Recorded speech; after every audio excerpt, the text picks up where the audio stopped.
J'ai participé à un tournoi de golf près de Bloomsburg avec Bill Jackson, mon meilleur ami.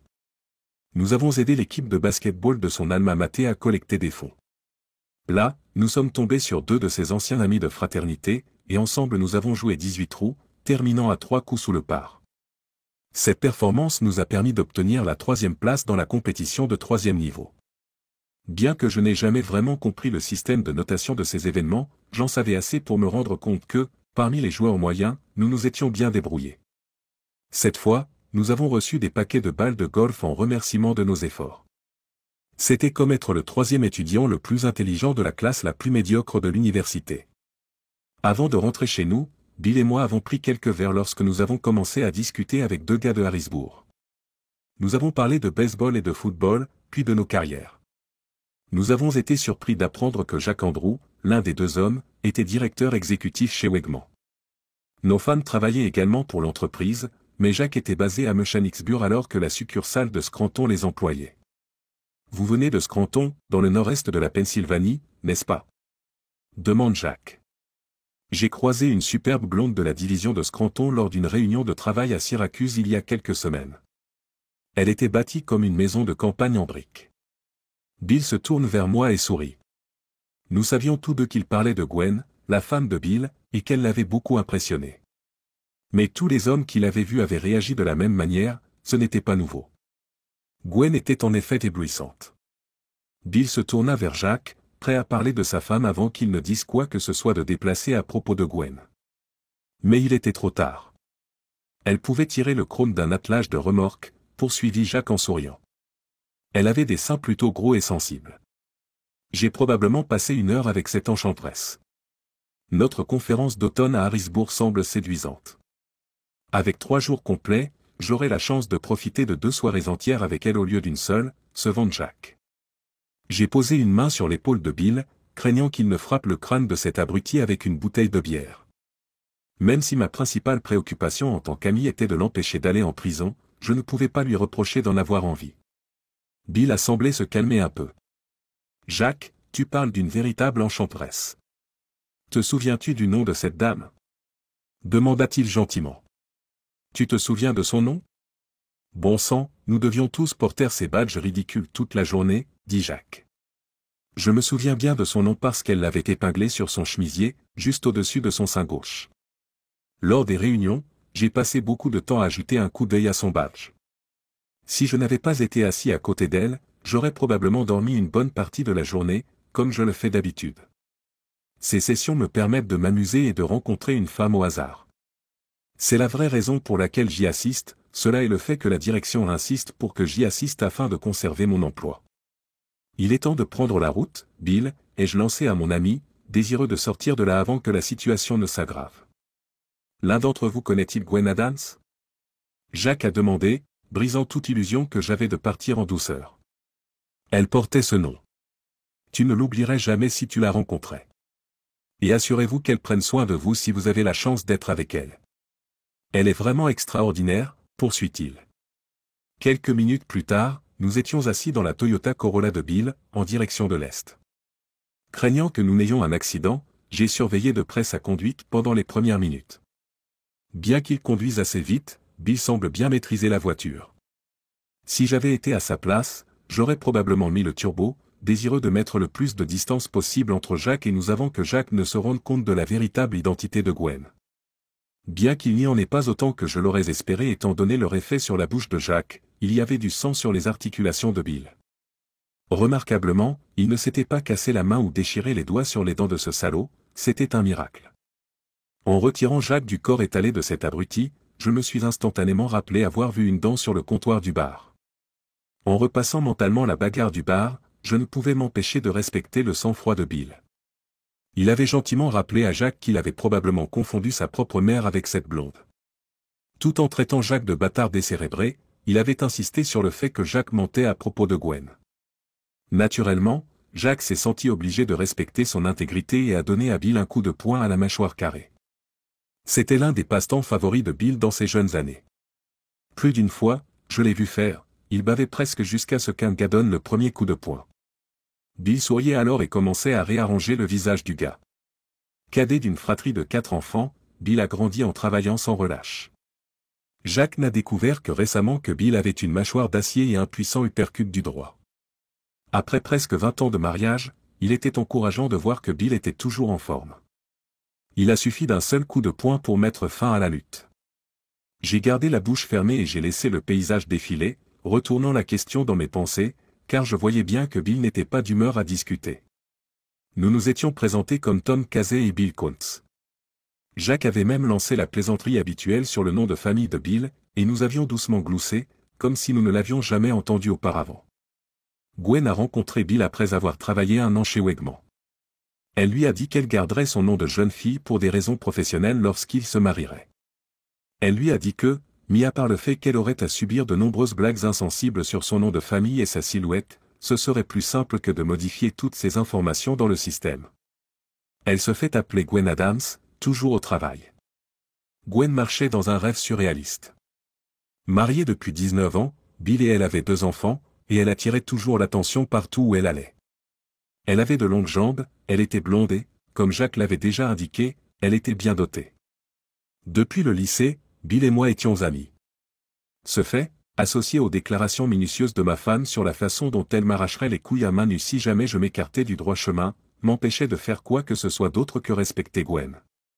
Elle n'a jamais semblé susceptible de tromper Bill. Apparemment, cela avait été tout aussi choquant pour lui. Lors de leur mariage, Gwen et Bill m'ont présenté pour la première fois à Teresa, ma future femme. Teresa venait de commencer à travailler avec Gwen chez Wegmans. Nous nous sommes tout de suite bien entendus. Teresa et moi nous sommes mariés l'année suivante. Aujourd'hui, nous avons une fille en 2e année de lycée et un fils en 8e année. Teresa avait un corps magnifique et était adorable, mais Gwen était le genre de femme que les hommes convoitaient ouvertement. J'ai essayé de comprendre ce que Bill ressentait, de me mettre à sa place. Je me suis dit que le fait de connaître sa souffrance pouvait contribuer à alléger quelque peu son fardeau. Il devait souffrir, et je me suis demandé comment réagir. Même si c'était peut-être pour des raisons égoïstes, je voulais que Gwen et Bill soient heureux dans leur mariage. Je les aimais sincèrement tous les deux. Ensemble, nous avions accompli beaucoup de choses. Au fil des ans, Gwen et Teresa s'étaient rapprochés. Le statu quo me satisfaisait pleinement et je ne voulais pas qu'il change. Je leur avais toujours souhaité le meilleur, elles étaient mes meilleures amies. Je savais que je serais furieuse si Teresa se retournait contre moi, c'était vraiment un gâchis. Je n'avais jamais cédé aux tentations qui se présentaient périodiquement à moi. Teresa me rappelait souvent à quel point ma vie serait terrible si je dérapais. Mais je ne voyais aucune femme qui valait le risque de perdre Teresa. Je savais qu'elle pensait exactement la même chose. Même si nous ne faisions pas l'amour de manière sauvage et animale tous les soirs, nous aimions toujours faire l'amour. Bill payait le prix pour avoir une femme vraiment magnifique. Je savais que les hommes draguaient Gwen tout le temps. Plus souvent que je ne pourrais le compter, j'en avais été témoin alors qu'elle se tenait juste à côté de Bill. Peut-être était-ce un avantage que les jambes de Teresa soient plus courtes que celles de Gwen, sa poitrine plus petite et son visage dépourvu de cette allure jeune ou frappante. Teresa, la mère de nos 2 enfants et ma femme, me semblait parfaite. Alors que Bill nous ramenait chez nous, j'ai réalisé que je n'aurais jamais à endurer le genre de souffrance qu'il connaissait. C'est à la maison que se trouve le cœur, ou les déchets, en fait. Une fois rentré chez lui, qu'était-il censé faire? Devais-je me rendre directement chez moi et les laisser, Gwen et lui, se débrouiller seuls? Imaginez qu'il se mette en colère au point de la frapper. Devrais-je rester pour maintenir un semblant d'ordre? Voulais-je seulement savoir ce qui allait se dire? Voudrais-je assister à l'effondrement de leur mariage? Était-ce vraiment si grave? Je savais que je devais découvrir ce que pensait Bill. Je devais lui parler. Bill, mon ami, commençons par là. Parle-moi. Qu'est-ce qui te préoccupe? Comment comptes-tu prendre avec Gwen quand tu rentreras à la maison? Tu sais que je ne peux pas te laisser traiter cet abruti au club de golf comme tu l'as fait. Tu m'aides à garder mes émotions sous contrôle, a répondu Bill froidement. Même si Gwen m'arrachait le cœur avec un outil de jardinage, je ne pourrais pas lui faire de mal. Même si j'ai l'impression que c'est exactement ce qu'elle a fait. Après avoir réfléchi, il a continué, j'ai décidé de faire quelques bagages et de passer quelques jours dans un motel. Tom, je ne suis pas sûr de pouvoir gérer cela. C'est assez accablant. Pour moi, pour nous, elle n'a jamais semblé capable d'une telle chose. Jusqu'à ce soir, j'aurais parié ma vie qu'elle ne me tromperait jamais, je ne l'ai jamais trompée. Mon Dieu, cela cause de terribles souffrances. Bill, penses-tu que tu pourras un jour lui pardonner? Elle t'aime profondément, sans hésitation. Bill, même si elle l'a fait, partir la détruira. Tu sais que les hommes l'approchent souvent. C'est l'un des défis d'épouser la femme la plus belle de ce monde compté. Alors, Tom, comment faites-vous? Comment avez-vous gardé Teresa fidèle et heureuse? Comment faites-vous pour repousser ces chiens voraces? Dit Bill. Vous semblez vous en sortir très bien, du moins pour l'instant. Elle est vraiment belle. Je lui ai fait remarquer que Teresa n'attirait pas les hommes comme Gwen. Elle est belle, mais contrairement à ta femme, elle n'est pas un rêve ambulant. Les hommes ne l'abordent pas aussi souvent que Gwen. Qu'est-ce que tu racontes? Demande Bill en me regardant comme si j'avais deux têtes. Teresa est exceptionnelle. N'importe quel homme sensé donnerait sa main gauche pour être au lit avec elle. Ses seins sont parfaitement beaux. Elle rayonne de sex appeal et a un sourire incroyable. À côté de Teresa, même Gwen semble un peu banale. Vous avez perdu la tête? Gwen ressemble à une déesse. Elle est constamment bronzée, athlétique, à part ses seins un peu gros. Gwen est vraiment belle, répondis-je, presque admiratif. Je me suis retrouvé, d'une certaine manière, à vivre le moment de joie que Jacques avait décrit. Regarder vers le bas et voir Gwen, c'était un fantasme que je portais en moi depuis près de 20 ans, même si je n'avais jamais envisagé que cela puisse réellement se produire.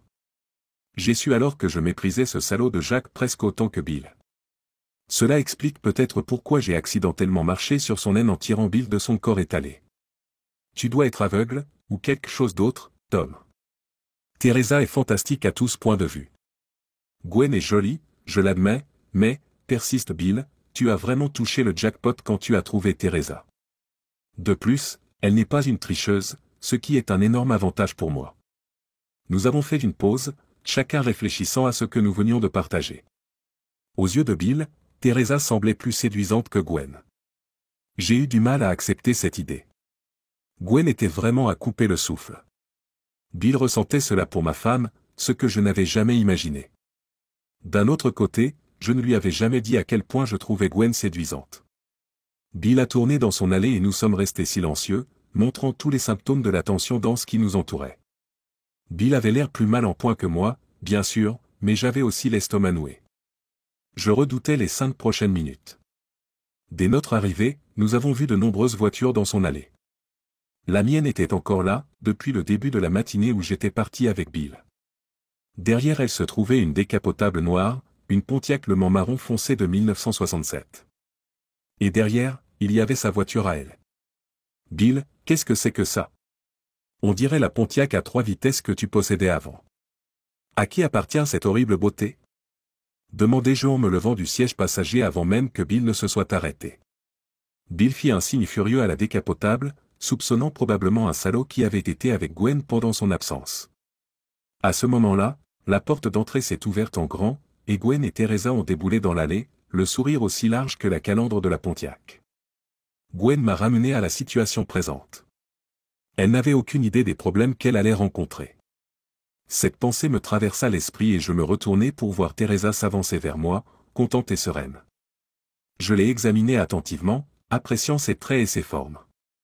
Elle avait effectivement l'air étonnante. Bill avait peut-être raison. Elle m'avait donné 2 enfants, elle avait une 40aine d'années, et pourtant, en me tenant là, je me rendais compte à quel point elle était belle. Comment avais-je pu penser que Gwen était plus belle?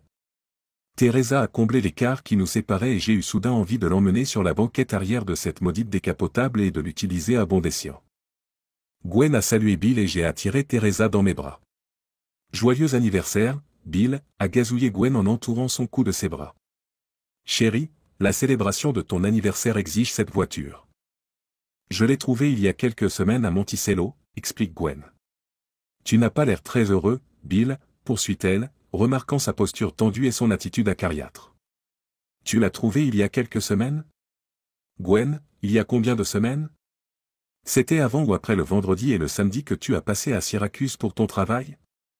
Demande Bill. Pourquoi, Bill, agis-tu de la sorte? Répond Gwen. C'était le même week-end. Il faut que je dise la vérité sur quelque chose. Je n'étais pas à Syracuse.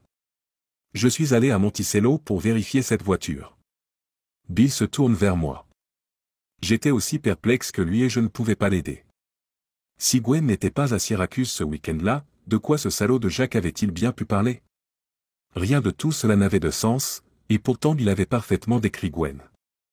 Bill, dit Gwen en riant, j'ai dû te tromper pour que tu n'aies pas de soupçons. Bien que je n'ai jamais eu l'intention d'y aller, j'ai réservé un billet pour ce voyage. J'ai proposé à Teresa de prendre ma place. Elle pouvait dire à Tom qu'elle rendait visite à sa sœur à Allentown ce week-end-là.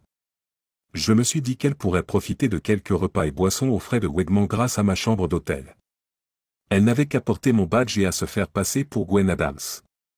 Ce n'était pas grand-chose, j'ai simplement demandé à une amie de m'aider à organiser une surprise spéciale pour l'anniversaire de mon merveilleux mari. Tu n'as jamais quitté Syracuse. Bill s'est exclamé en soulevant Gwen du sol et en la serrant fort dans ses bras. Mon Dieu, Gwen, je t'aime. Tu es la meilleure épouse du monde. C'était Teresa, alors? Pas toi? Sainte gloire. J'ai eu l'impression qu'un coup de massue avait frappé mes tripes.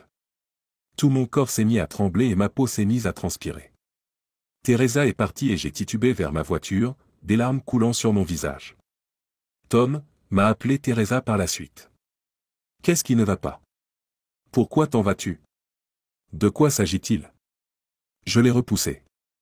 Mon estomac a choisi de se retourner contre mon dîner avec une vengeance alors que je me dirigeais vers la portière de ma voiture. Je me suis agenouillé et j'ai laissé couler l'eau sur l'herbe immaculée de Bill.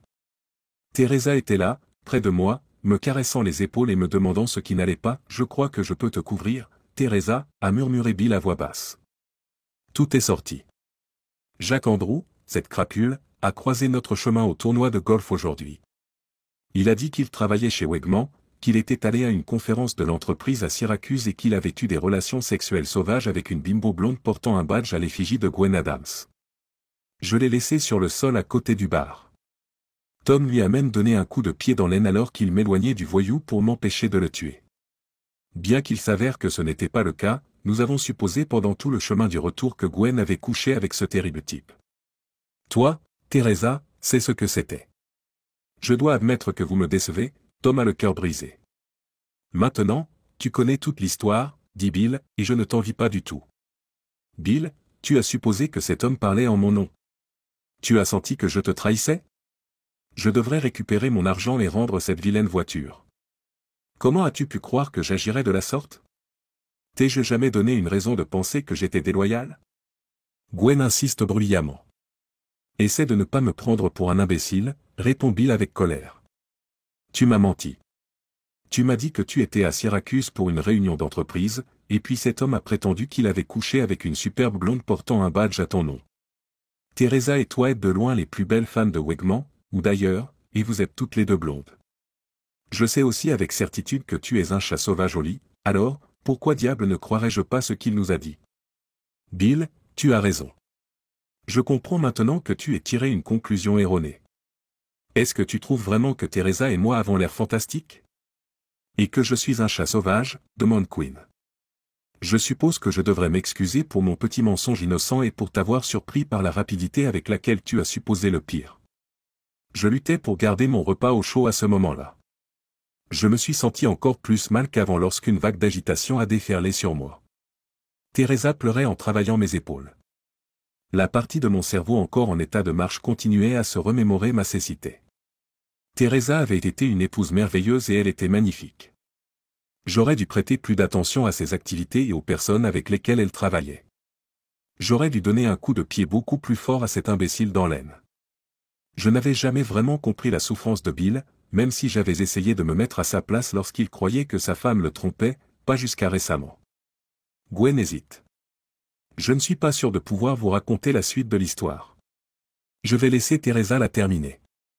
Chérie, écoute-moi bien. Bien que je le regrette sincèrement, je suis coupable de t'avoir menti, jamais, au grand jamais, je ne t'aurais trompé.